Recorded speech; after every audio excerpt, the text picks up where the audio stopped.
Muraho neza bakunze umusaraba wa Kristo Yesu kandi muraho nshuti bavandimwe, Imana nibaha umugisha. Uyu munsi tugiye kuganira ku ngingo ikomeye cyane mu buzima bwa gikristo yitwa kumena ibanga. Mu buzima busanzwe ibanga ni ikintu cy'agaciro kibikwa neza kigatuma habaho icyizere hagati y'abantu.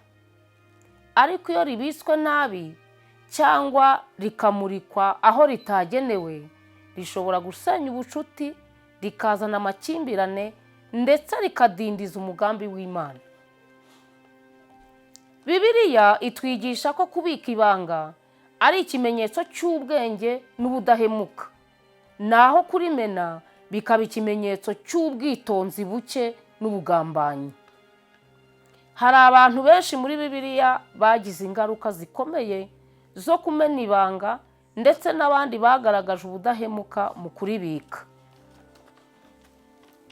Uyu munsi tugiye kwigira hamwe ku kumena ibanga icyo ari cyo, ingaruka zabyo, n'icyo twakora kugira ngo tube abantu b'Imana yiringira. Kumena ibanga ni uguhishura ikintu wari warabikiwe icyizere cyo kubika, cyangwa guhisha ni uguhishura ibyo wagombaga kugumana mu mutima nk'ibanga. Ni ugukwirakwiza amakuru agenewe kuguma hagati y'abantu bake, ni ugutakaza ubudahemuka.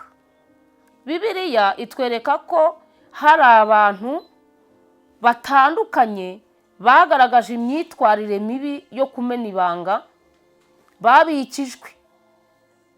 Bamwe babikoze ku bushake, abandi babikoze biturutse ku ntege nke z'umutima. Iyo dusomye mu Migani igice cya 11 umurongo wa 13, dusanga handitse ko umuntu ugenda azimura agaragaza ibihishwe, ariko ufite umutima w'ubwenge akabika ibanga. Aha ngaha Imana ishaka kutubwira yuko Imana ihamagarira abantu kuba indahemuka, bakabika amabanga, kuko ari byo bituma twizerwa. Hari amagambo tujya tuvuga tutatekereje agasenya ubuzima bwacu n'ubw'abandi. Kumena ibanga si ikintu cyoroshye gusa, ni icyaha gishobora gusenya icyizere. Ijambo ry'Imana rivuga ko ufite umutima w'indahemuka abika ibanga. None se twe turabahe? Kumena ibanga abantu benshi babifata nk'ibisanzwe, ariko bifite imbaraga zo gusenya ubuzima, gusenya inshuti, ndetse no gusenya itorero ry'Imana. Tugiye kurebera hamwe ingaruka zikomeye zo kumena ibanga.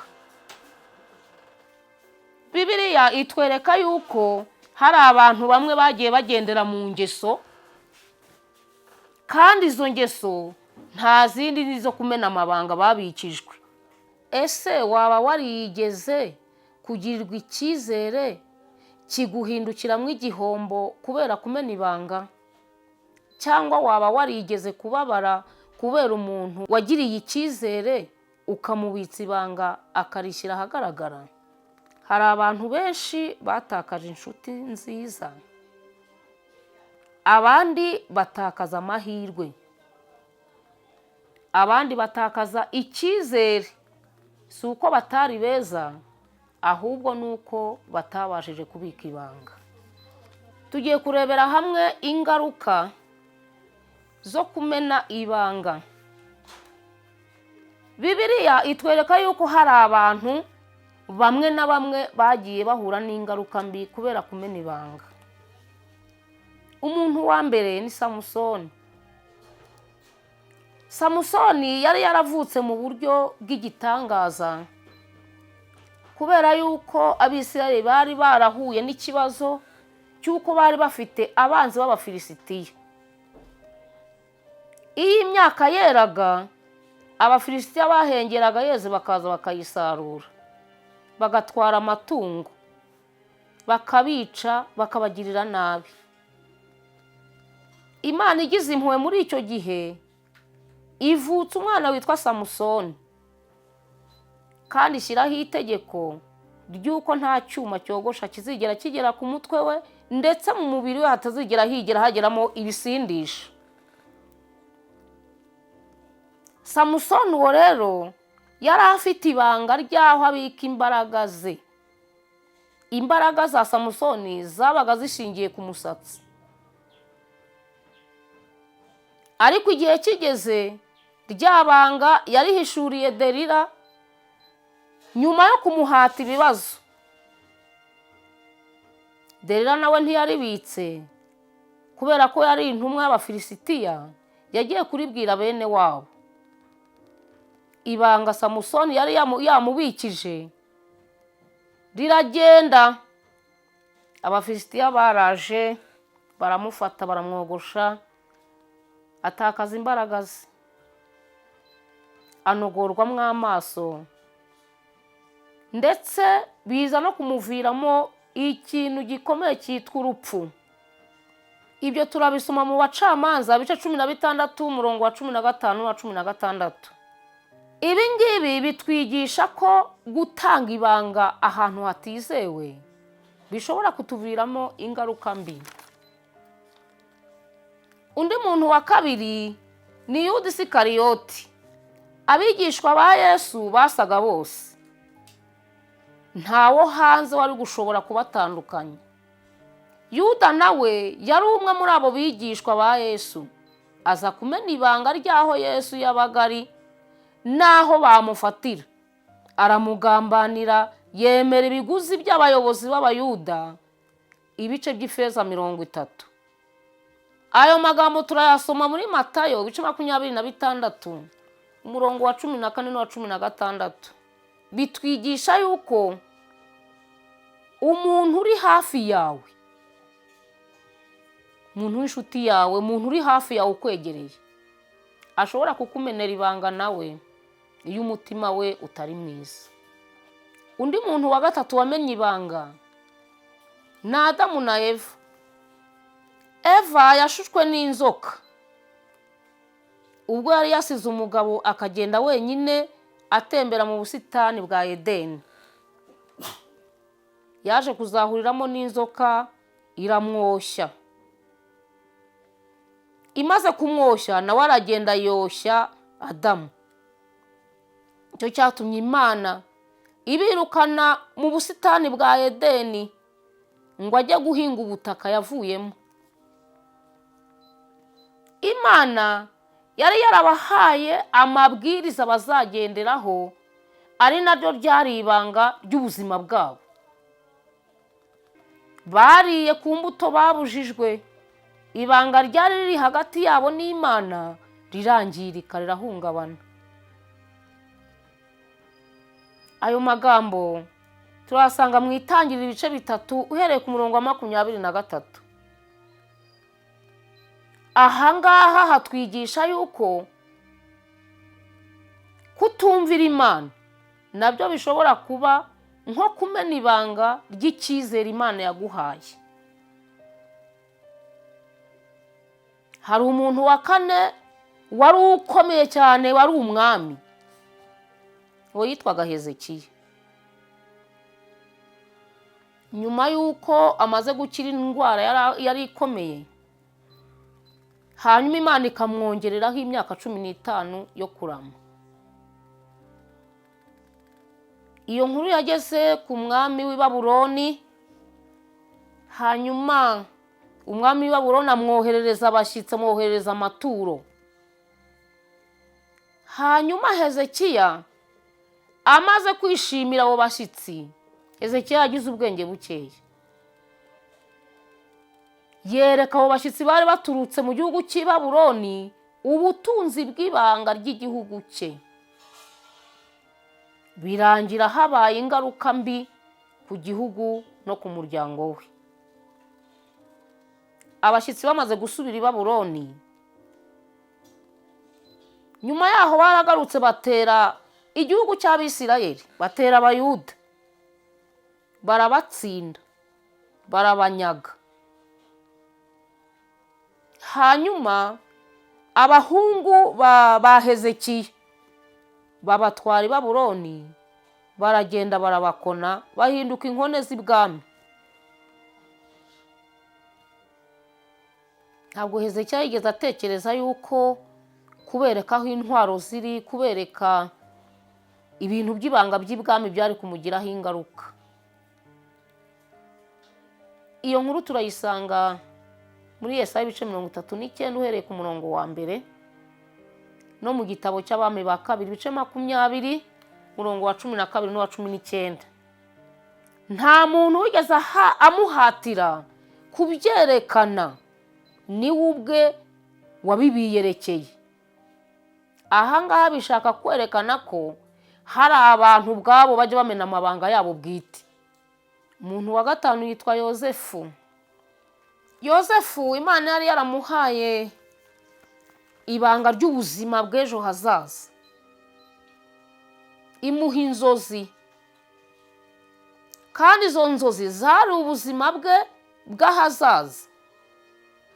Azibwira abavandimwe be, ariko bo bazikoresha nabi, baramugambanira, bamugurisha mu Egiputa. Yosefu yavuze ibanga rye igihe kitari cyo, igihe cyari kitaragera cyo kubivuga. Ahangaha bitwigisha ko utagomba kuvuga ibintu byose igihe cyose ubonye, igihe cyose uko ubonye akanya, ntabwo ari ngombwa gupfa kuvuga ibintu. Ayo magambo tuhasanga mu Itangiriro ibice 37 murongo wa 5 kugera kuri 11. Undi muntu yitwa Gehazi. Gehazi yari umugaragu wa Elisa, akunda ubutunzi. Abitewe nuko yabonye Namani amaze gukira ibibembe, abona Elisa ntiyemeye ibiguzi yari yazanye. Gehazi yahemukiye sebuja Elisa, akurikira Namani mu ibanga akoresheje uburiganya. Hanyuma amwaka ya maturo. Igihano yabonye, bya bibembe byari bisigaye muri ya mazi, byarahindukiye bijya kuri Gehazi. Turabisanga mu bami ba kabiri ibice 5 murongo wa 20 kugeza kuri 27. Abisirayeli bageze mu butayu, Imana yabagiriye neza, ibaha umurongo bazagenderaho, ibaha amategeko, kandi amategeko byari nk'ibanga ryihariye ry'ubuzima bwabo. Ariko barangije baragenda babibwira abanyamahanga. Kumena ibanga bishobora kugaragara nko kudaha agaciro iby'Imana yakoze. Tumaze kubona abantu benshi Imana yagiye igirira neza ikababitsa amabanga, ariko barangiza bakagira umurengwe bakayamena. Wowe umeze gute? Hari igihe nawe ushobora kubumena ibanga mu buryo ushobora kuba utazi. Ibanga rero rimeze nk'ikirahure. Iyo ikirahure kimenetse nticyongera kuba kizima. Niko ibanga iyo rigucitse nawe ubutakaje icyizere. Kandi iyo umaze kumena ibanga ubutakaje ubudahemuka, ntiwongera kugirirwa icyizere. Si uwatanga ibanga gusa n'uwaryakira. Iyo batabaye inyangamugayo bombi bararimena. Kumena ibanga ushobora kubiterwa n'inyungu waba ubifitemo: ubwoba, ubujiji, ubugome, cyangwa ikibazo waba waragiranye n'uwari kubikije. Hari abantu bakundana bakagirana amabanga, ariko umwe yazahemukira undi. Wa wundi umwe muri bo akagenda agahera ku murongo agenda avuga ibyo bavuganye mu myaka yose. uko waba wararimenye kose ntabwo Imana ibyemera, kuko nta muntu n'umwe ufite iyo ngeso uzagira icyo ahabwa mu bwami bw'Imana. Wajyaga umena amabanga utazi gukora amakosa, cyangwa wabikoraga ku bushake. Ubu butumwa buje ku bwawe ngo witekerezeho ubone guhinduka. Uyu munsi Imana irashaka kuhinduka, bumunyamwete wo kumva ariko utinde kuvuga. Ntukabe umunyamazimwe, uharanire kuba umuntu wizerwa. Egereza Imana umutima wawe maze uyibwire uti, Mana, hari aho naguye, navuze byinshi mena amabanga y'abandi. Uyu munsi mfashe icyemezo cyo guhinduka, mbaye umuntu wizerwa. Nawe ntwikiriza amaraso Yesu umwana wawe yavuye, unshyiraho ikimenyetso cy'amaraso ku munwa, unzamurira ibendera ry'ubutsinzi, uzangeze ku bugingo buhoraho, mu izina rya Yesu Kristo, amen.